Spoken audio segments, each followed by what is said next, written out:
Hey there, welcome to another episode of Blake's Everyday Podcast. So my voice is still gone, but it doesn't really crack unless I'm like talking enthusiastically, I guess. So in this video, you're gonna find that I am very monotone. Uh, um, but that's part of it. If I want to sound you know, more fluent, then it's got to just be monotone. I do like talking enthusiastically, but especially when I'm reading. But it's just not gonna happen because if I do, it'll sound like this. But yeah, so we'll talk like that, like this. I'm gonna start talking like this. I'm just kidding. All right. So last night we finished chapter 11, and tonight we're gonna start off at chapter 12 of Second Kings. I don't know how far we're gonna get. We could we could get we could get some chapters read. I'm telling you. Uh, where does 15 end? Okay, there's 15. Ooh, you know what, guys? I think we're gonna get all the way to chapter 15. I think so. We're going to read chapter 12, 13, 14, and then we'll end there. All right. Chapter 12. 12. I don't know. I don't even know what I was trying to say there. Chapter 12, the title is Joash Repairs the Temple. In the 7th year of Jehu, Joash became king and he reigned in Jerusalem 40 years. His mother's name was Abiah. She was from Beersheba. Joash did what was right in the eyes of the Lord all the years Jehoiada the priest instructed him. The high places, however, were not removed. The people continued to offer sacrifices and burn incense there. Joash said to the priests, "Collect all the money that is brought as sacred offerings to the temple of the Lord, the money collected in the census, the money received from personal vows, and the money brought voluntarily to the temple. Let every priest receive the money from one of the treasurers, then use it to repair whatever damage is found in the temple." But by the 23rd year of King Joash, the priests still had not repaired the temple. Therefore, King Joash summoned Jehoiada the priest and the other priests and asked them, "Why aren't you repairing the damage done to the temple? Take no more money from from your treasurers, but hand it over for repairing the temple." The priests agreed that they would not collect any more money from the people and that they would not repair the temple themselves. Jehoiada the priest took a chest and bored a hole in its lid. He placed it beside the altar on the right side as one enters the temple of the Lord. The priests who guarded the entrance put into the chest all the money that was brought to the temple of the Lord. Whenever they saw that there was a large amount of money in the chest, the royal secretary and the high priest came, counted the money, and had been brought into the temple of the Lord and put into bags. Put it into bags. When the amount had been determined, they gave the money to the men appointed to supervise the work on the temple. With it, they paid those who worked on the temple of the Lord.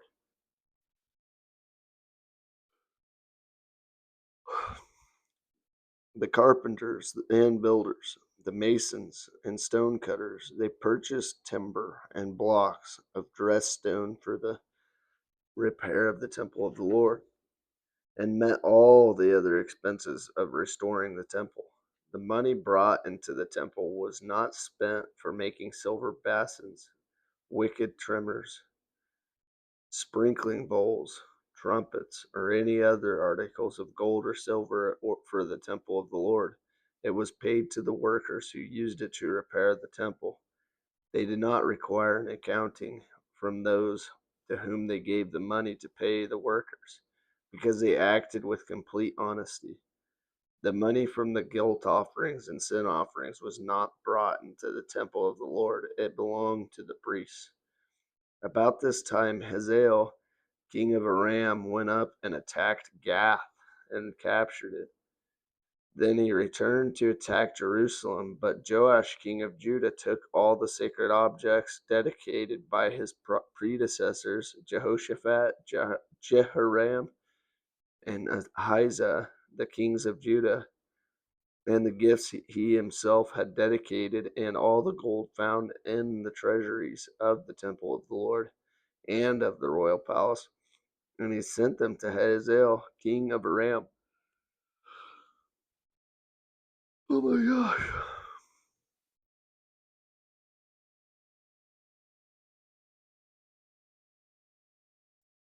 Who then withdrew from Jerusalem. As for the other events of the reign of Joash and all he did, are they not written in the book of the annals of the kings of Judah? His officials conspired against him and assassinated him at Beth Milo on the road down to Silla. The officials who murdered him were Jozabad, son of Shemieth, and Jehozabad, son of Shomer. He died and was buried with his ancestors in the city of David, and Amaziah, his son, succeeded him as king. Jehoahaz, king of Israel. Oh, sorry, that was the title for chapter 13. We're not there yet. So we do have quite a bit, I think, of descriptions here. So chapter 12, verses 1 through 3. The 40-year reign of King Joash of Judah was a time of substantial personal and national restoration. Yet, as much of a model of faith as Joash was, he never completely destroyed the places of idol worship, the shrines on the hills. Spiritual renewal and transformation is a lifelong process. We must not stop when we start to feel good. We need to ask God to give us the strength and patience to continue on our journey and then go on to see God fulfill his will for our lives. I like that. Chapter 12, verses 4 through 16. Repairing the temple was an important part of Judah's spiritual restoration, yet raising the money to rebuild proved difficult. The priests and the people were not willing to make the sacrifices necessary to get the job done. So Joash set up a system in which the priests were accountable for the money they received. With this system of accountability, the people of Judah were able to accomplish the renovation process. This should remind us that accountability and concrete planning are important for successful renewal. Without them, we will probably take the path of least resistance and make little progress. Yeah. Chapter 12, verses 17 through 18. Joash had made great strides toward leading Judah into spiritual restoration, but here we see that his faith wavered easily when he was put in a difficult situation. Under threat of attack, he gave away the temple treasury to pay off King Hazael of Aram. He failed to turn to God, who is capable of delivering his people from the Arameans, and sought his own human solution. The consequences were great national losses and a perpetuation of faithless living. Even after great success, we are still susceptible to giving in to fear and spiritual blindness. We need to trust God to defeat the problems that threaten to overwhelm us. I like that. I'm going to just take a quick little break real quick before I start reading chapter 13. Ah,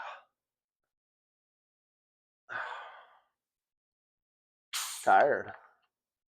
It's not that late either. It's just I'm tired.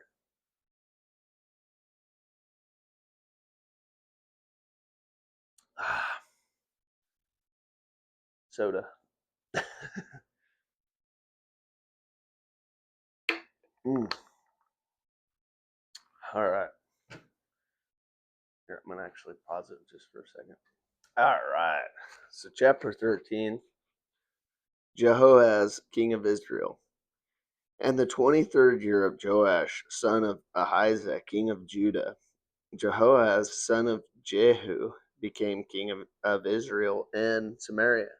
And he reigned 17 years. He did evil in the eyes of the Lord by following the sins of Jeroboam, son of Nebat, which he had caused Israel to commit, and he did not turn away from them.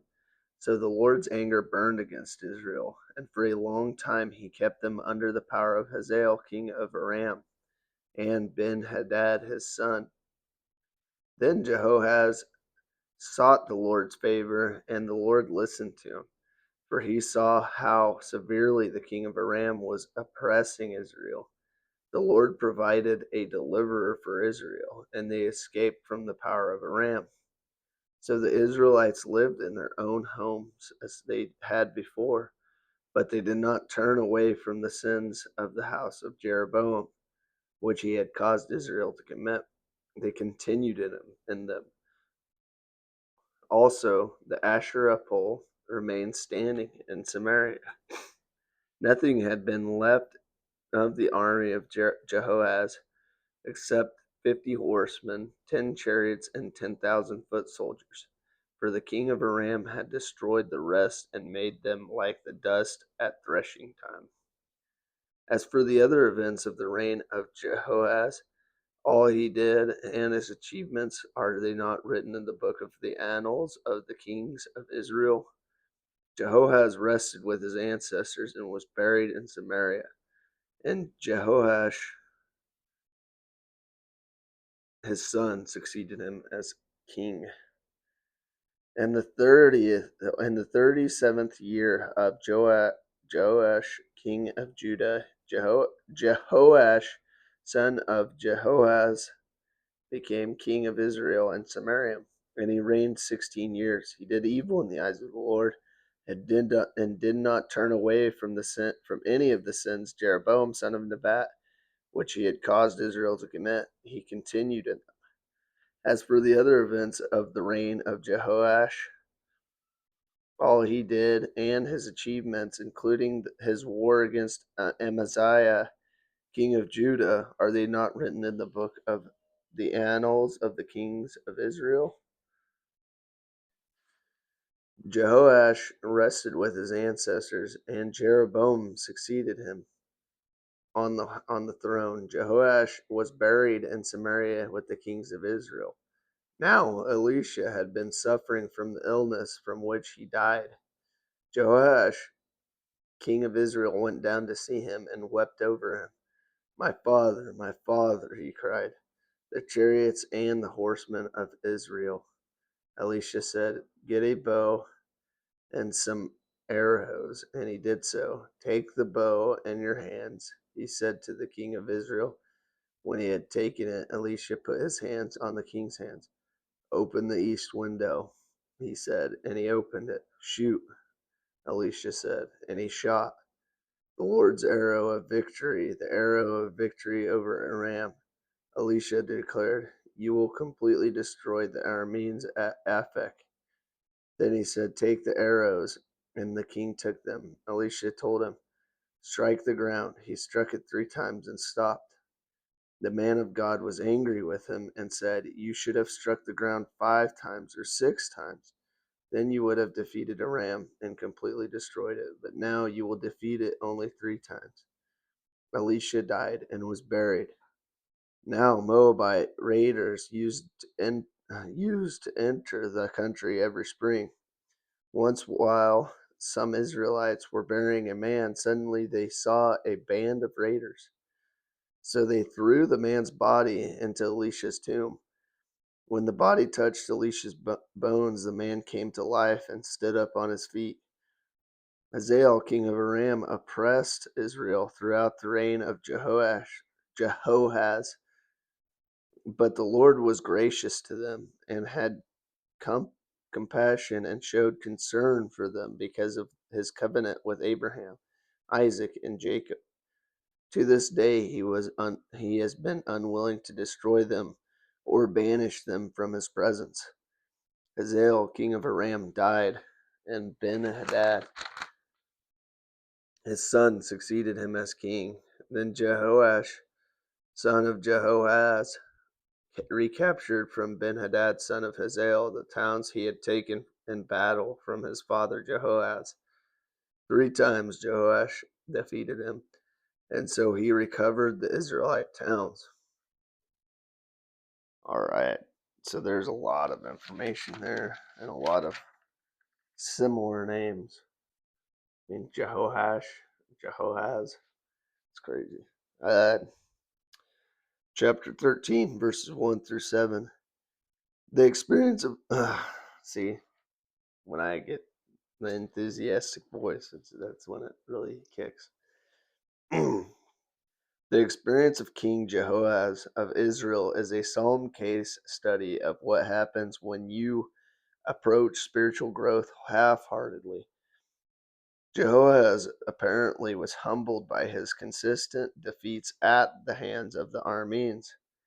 He sought God when he saw his desperate situation. However, after God graciously granted a measure of relief and freedom, Jehoahaz fell back into his old sinful patterns once again. The consequences of his actions then led to the near collapse of his rule.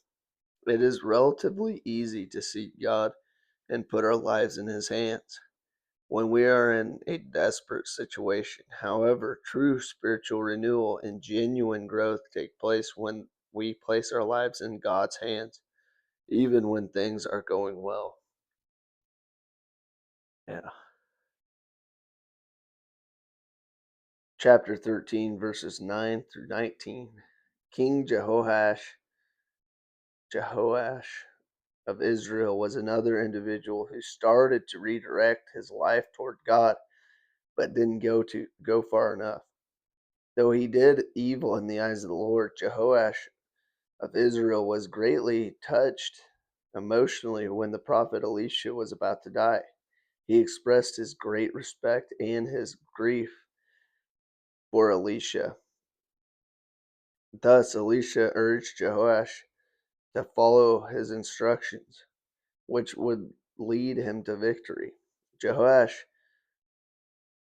followed the instructions half-heartedly and was thus limited in his progress. Anything less than complete commitment to God will result in an incomplete spiritual renewal and transformation. Wow, that's deep. Chapter 13, verses 20 through 23. Both the power and patience of God are evident in these verses. The reviving power of God is witnessed even in the dead body of Elisha. The patience of God is tied to his covenant made with Abraham and his successors, except for God's great covenant loyalty. The northern kingdom would have been destroyed long before its fall to Assyria in 722 BC. God offers us a covenant through Jesus Christ, through whom we are forgiven and empowered to become God's children. God will care for anyone who believes in his Son's name. Jesus Christ is the source of all true spiritual renewal. Absolutely. Amen. All right. Let's see how. 19 minutes. All right. My my son was crying, so I had to pause the video there for a little bit. And now he's passed out on the couch.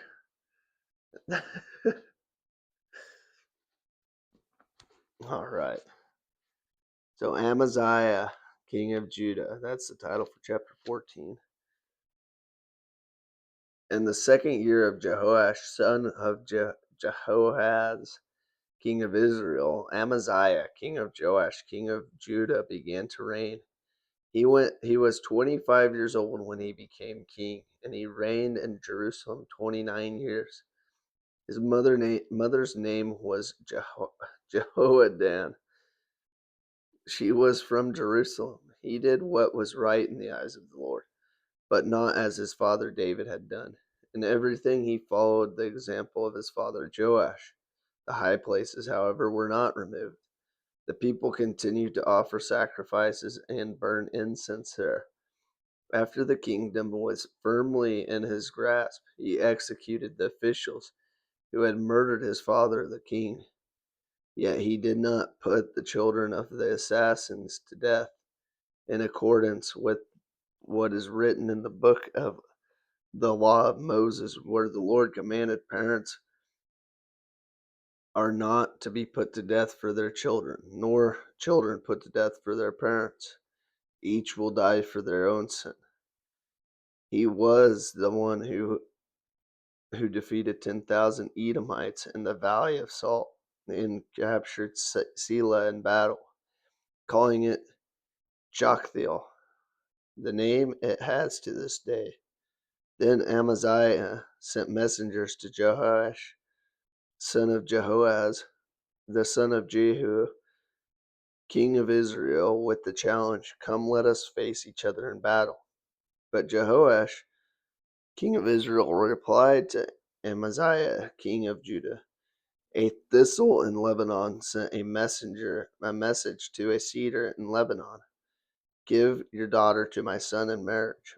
Then a wild beast in Lebanon came along and trampled the thistle underfoot. You have indeed defeated Edom, and now you are arrogant. Glory in your victory, but stay at home. Why ask for trouble and cause your own downfall and that of Judah also? Amaziah, however, would not listen. So Jehoash, king of Israel, attacked. He and Amaziah, king of Judah, faced each other at Beth Shemesh in Judah. Judah was routed by Israel, and every man fled to his home. Joash, king of Israel, captured Amaziah, king of Judah, the son of Joash, the son of Amaziah, at Beth Shemesh.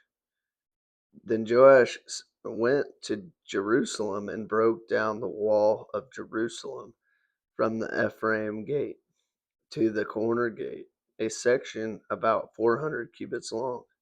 He took all the gold and silver and all the articles found in the temple of the Lord and in the treasuries of the royal palace. He also took hostages and returned to Samaria.